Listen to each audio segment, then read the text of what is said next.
산과 골짜기 지나는 동안 주께 더 가까이 나를 이끄시네. 내가 겪는 시험이 어렵고 힘겨워도 내 주님보다 크지 않네.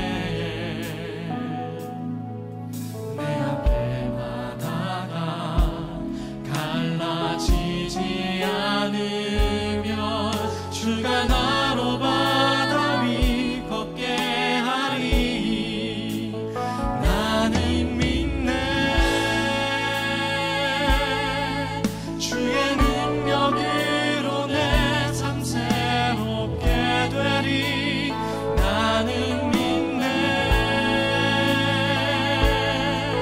주의 능력으로 담대히 나가리라. 주와 함께 싸워 승리하리라.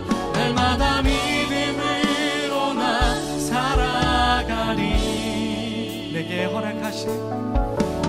허락하신 시련을 통해 나의 믿음이 강하게 자라나고 험한 산과 골짜기 지나는 동안 주께 더 가까이 나를 이끄시네. 내가 겪는 시험이 어렵고 힘겨워도 내 주님보다 크지 않네. 내 앞에 바다가 갈라지지 않으며 주가 나로 바다 위 걷게 하리. 나는 믿네. 주의 능력으로 내 삶 새롭게 되리. 나는 주의 능력으로 담대히 나가리라. 주와 함께 싸워 승리하리라. 날마다 믿음으로 나 살아. 나는 믿네. 나는 믿네. 주의 능력으로 내 삶 새롭게 되리. 나는 믿네. 주의 능력으로 담대히 나가리라. 주와 함께 싸워 승리하리라. 날마다 믿음으로 나 살아. 나는 믿네. 오직 믿음으로 걷기. 만일 너희에게 믿음이 겨자씨 한 알만큼만 있어도. 마태복음 17장 20절. 우리는 하나님께서 우리의 믿음을 보고 상을 주신다고 생각합니다. 아마 믿음의 초기 단계에서는 그럴 수 있습니다. 그러나 우리는 믿음에 의해 아무것도 얻을 수 없습니다. 믿음은 우리를 하나님과 바른 관계를 맺게 하는 것이며 하나님께 우리의 믿음을 통해 일하실 수 있는 기회를 드리는 것입니다. 만일 당신이 성도라면 하나님께서는 당신이 하나님과 접촉하도록 하기 위해 종종 당신의 경험의 밑바닥을 흔들어 놓으실 것입니다. 하나님은 당신이 주님의 축복만을 누리는 감성적인 삶을 살지 않고 믿음의 삶을 살기를 원하시기 때문입니다. 믿음 생활의 초기에는 약간의 태양이 내리쬐는 경험 속에서 그 안에 믿음이 있다는 느낌과 함께 얕고 뜨거운 믿음을 갖게 됩니다. 그때는 빛이 가득하고 달콤했습니다. 그런데 하나님께서는 오직 믿음으로만 걸을 수 있도록 가르치시기 위해 주님의 뚜렷한 축복들을 거두어 가십니다. 그 결과 당신이 오직 믿음으로 걷는 것을 배우면 당신은 이전에 하나님의 축복으로 인해 기쁨을 느꼈던 때와 스릴 넘치는 간증을 하던 때보다 훨씬 더 하나님께 귀중한 사람이 됩니다. 본질상 믿음은 시험을 거쳐야 합니다. 믿음의 실제 시험은 하나님에 대한 신뢰가 어렵다는 것을 발견하는 데 있지 않고 우리 마음 속에 하나님의 성품을 분명하게 이해하는 데 있습니다. 현실 속에서 역사하는 믿음은 말로 표현할 수 없는 어떤 고립된 기간들을 통과해야 합니다. 이때 믿음의 시험을 일상적인 삶의 훈련과 혼동하지 마십시오. 사실 우리가 믿음의 시험이라고 부르는 것들 중 대부분이 모든 삶에서 필연적으로 나타날 수밖에 없는 현상일 때도 많습니다. 성경에서 말하는 믿음은 하나님의 성품과 모순되는 불의하고 악한 상황 가운데서도 하나님을 믿는 것입니다. 하나님께서 나를 죽이시더라도 여전히 나는 주를 의지하리라. 이것이 성경 전반에 걸쳐서 말하는 가장 고상한 믿음의 고백입니다. 김병삼 목사의 매일 만나 365, 오늘은 10월 31일 오직 믿음으로 걷기라는 제목으로 말씀을 나누겠습니다. 첫 번째 주제, 믿음으로 살기. 참 긴 여정을 여러분들이 함께 하셨습니다. 오늘로 10월 묵상이 끝이 납니다. 10개월간 계속된 챔버스의 묵상이 이제 저는 제 가슴에 정리가 되는 것 같다라는 생각이 들고 아마 여러분들 가운데도 이 말씀이 이런 말씀이었구나 라는 것이 또 정리가 되고 우리 마음에 이렇게 자리 잡는 때가 되었다는 생각이 듭니다. 여기까지 왔는데 우리 끝까지 완주하면서 올 한 해 하나님이 주시는 놀라운 은혜들을 우리들이 가슴에 잘 쌓아갈 수 있는 시간들이 되면 좋겠습니다. 가장 중요한 일 중에 하나는 이 묵상이 우리의 신앙을 흔들어 놓았다고 생각합니다. 우리가 생각했던 믿음을 다시 보게 했고 하나님을 믿는 것에 대한 의미를 우리로 하여금 다시 깊이 생각하도록 도움을 주었다는 생각을 합니다.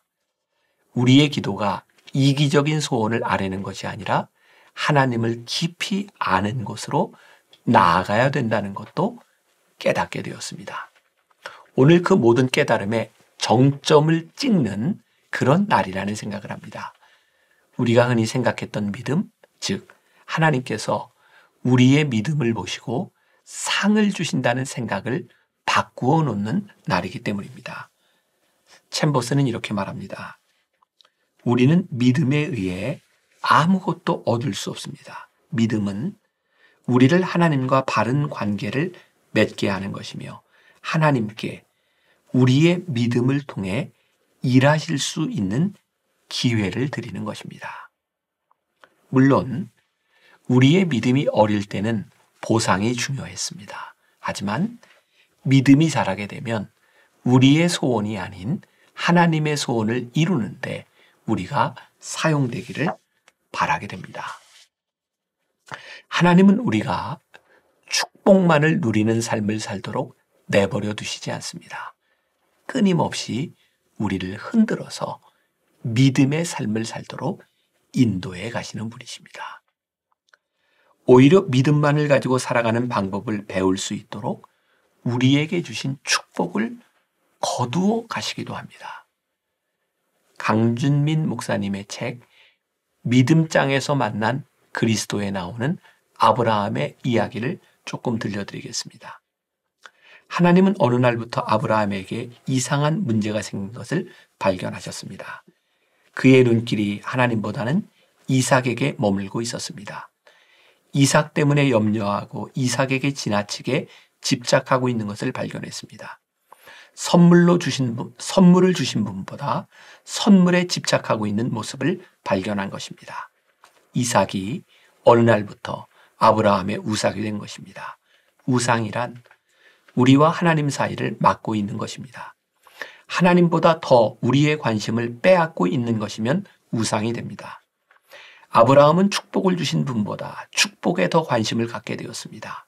그것은 아브라함을 복되게 하는 일이 아니었습니다. 그의 생명을 풍성하게 하는 일이 아니었습니다. 그를 오히려 파멸로 몰고 가는 것이었습니다. 하나님이 우리를 시험하실 때 그것은 하나님을 위한 것이 아니라 사실은 우리를 위한 것입니다.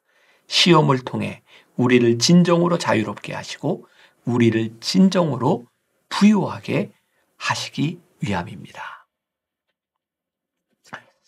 하나님보다 받은 축복이 앞설 때 더 이상 축복이 아니라 우상이 되고 맙니다. 하나님은 우리와 바른 관계를 맺기 원하시기에 축복에 머무르게 하지 않으시고 시험으로 우리를 이끄십니다. 우리가 기억해야 될 한 줄 노트.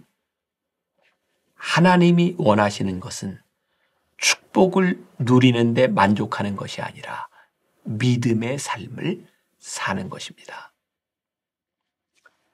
두 번째 주제, 믿음의 구별. 오늘 묵상글에서 가장 흥미로운 부분은 바로 믿음을 구별하는 방법에 관한 것입니다. 챔버스는 본질상 믿음은 시험을 거쳐야 합니다 라고 말합니다. 이 시험의 시간을 통해 마음속에서 하나님의 성품을 이해하게 되고 신뢰하게 됩니다. 가만히 생각해 보시기 바랍니다.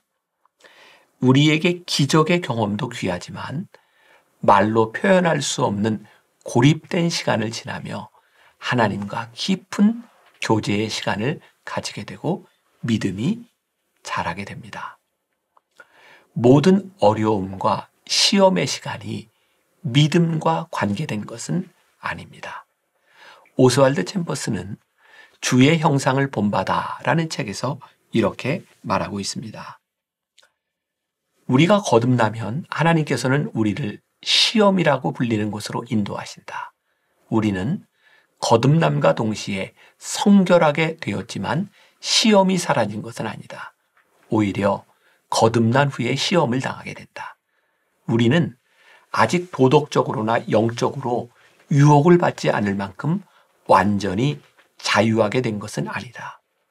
우리가 주님의 형제가 되면 우리는 죄의 속박으로부터 자유하게 된다. 그러나 사탄의 모든 간교한 유혹들은 그때부터 역사한다. 하나님께서는 우리가 온전히 성숙한 성도가 되길 원하시기 때문에 우리에게 필요한 시험들을 제거하지 않으신다. 우리의 삶에는 일상적인 시련과 믿음의 시련이 있습니다. 일상적인 시련은 힘들고 괴롭지만 하나님께서 우리에게 하신 말씀과 일치합니다. 예를 들어 갈라디아서 6장 7절 말씀에 보면 사람이 무엇으로 심든지 그대로 거두리라는 말씀이 있습니다. 이러한 말씀이 그대로 이루어지기는 힘들지만 우리의 믿음을 시험하지는 않습니다.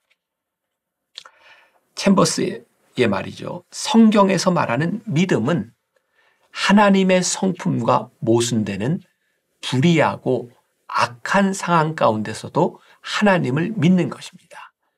하나님께서 나를 죽이시더라도 여전히 나는 주를 의지하리이다. 욥기 13장 15절. 이것이 성경 전반에 걸쳐서 말하는 가장 고상한 믿음의 고백입니다.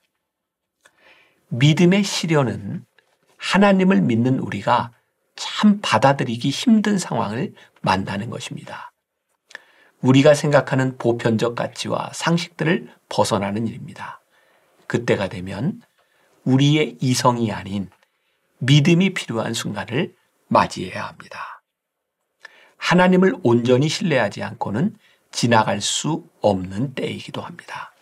하지만 그 시간들을 통해 인격적으로 하나님과 교제의 시간을 가질 때 진정한 신뢰가 형성됩니다. 그리고 욥이 고통 가운데 고백했던 것처럼 하나님께서 나를 죽이시더라도 여전히 나는 주를 의지하리라 라는 고백을 하게 됩니다.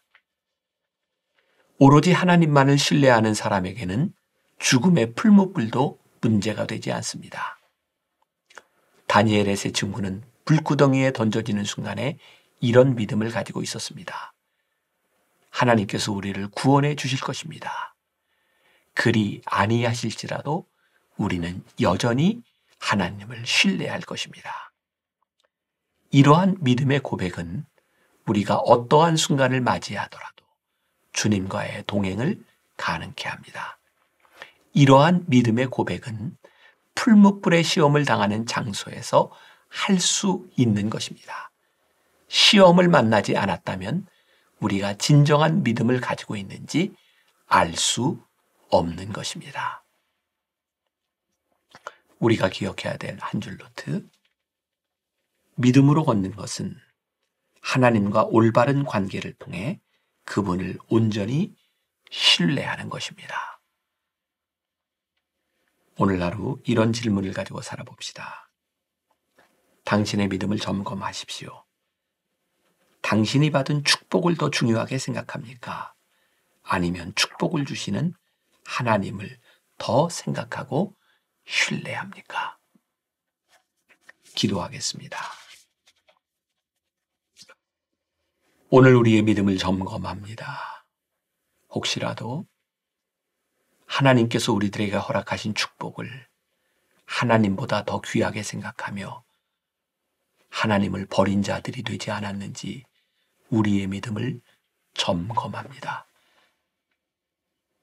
우리의 믿음의 삶이 축복에 달려있지 않음을 우리들이 선포하며 믿음의 삶을 살기를 소원합니다. 오히려 우리의 인생의 시련을 만날 때 우리의 믿음이 어떤 것인지를 증명할 수 있는 시기를 맞이한다는 것, 그것이 우리들에게 복된 시기임을 우리들이 믿음으로 고백하며 나아갑니다. 혹시 우리 성도들 가운데 이 어려운 시련의 시기를 지나가고 있는 사람들이 있다면 너의 믿음이 무엇인지를 증명할 수 있는 사람들, 그 증명 가운데서 주와 함께 동행하는 축복을 누리는 거룩한 주의 백성들이 되게 하여 주옵소서. 예수님의 이름으로 기도했습니다. 아멘.